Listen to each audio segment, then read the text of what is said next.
Beta of Destiny 1. That's where I tell everyone it started. We could have done Alpha if we hadn't missed the window, I usually say, but that is not entirely true. No, actually, it started with a poster. A poster in Quiznos, long before the original release, that led my father down a rabbit hole. Keep an eye on this one, he said, and we did. Strike team of 3. That was the limit. 3 classes, 3 to a team, a Titan, the big strong wall, a Warlock, the magical powerhouse, and a Hunter, the observant and standalone. Or at least that's how we usually played it. 1 of each for my dad, my brother, and myself. Hours spent playing the first game, fighting through the beta, grinding up light levels, talking, playing together. We beat Crota. First raid. First time reaching out to others outside ourselves. A tale of a solo run through lamps in a video that is still hidden on my channel to this very day, using clever mechanics and a desire to learn more. After so long of trying to beat the whole raid, I was chosen to wield the sword and felled Crota myself. I had never felt so accomplished. The cheers of the other fire team members after hours of just trying to beat Crota. And I'd done it. A later run would bore a gaming moment my family still talks of to this day, of my father, a lone and clunky Titan, flying across the screen with a sword in his hand, wielded for the first time, at the last second, and Crota, as stunned as the rest of us, unable to swing as he stares and watches my father come down on his head and fell him. Then more moments. A fight with Atheon. The first technical raid, but not my first. Hours spent with former strangers in a separate fire team coming together, learning, training, and practicing to beat the trial. So thorough, I still remember the path of the labyrinth to this day to avoid the Gorgons and get the loot. I remember the reef opening.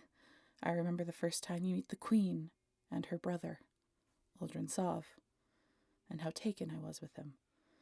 I wanted to know more about him instantly. I remember the moment Oryx showed up to kill the one who felled Crota, and it felt personal, real, and visceral. It was me, at least in my fire team.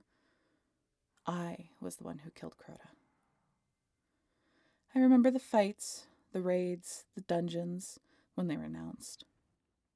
I remember the dead. I remember the ones who weren't given a fair trial. I was so hardcore into Destiny and its world, and its impact on me was so great that I had a reputation as Uldren's only defender in my circles. And when my dad fell off and my brother stopped playing, and I quit,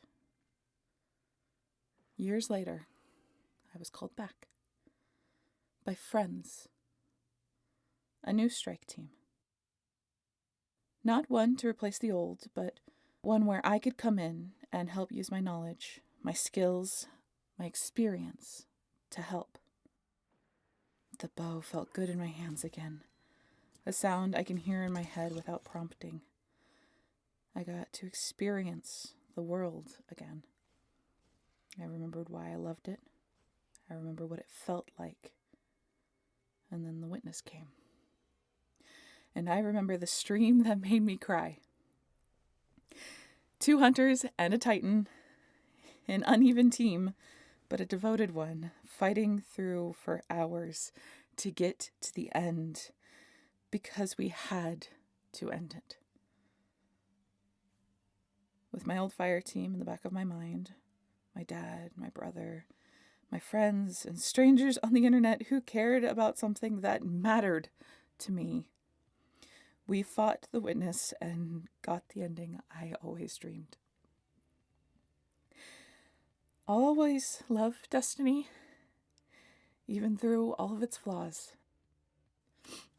Hell, a piece of art my lovely friend Pally did for me years ago of Crow and myself is still in the background of the thing that I work on the most, my computer. So no, I won't give up on you, Destiny. Not now. Not ever. This isn't goodbye. This is thank you for everything. Eyes up, Guardian. The war might be over, but we're not done.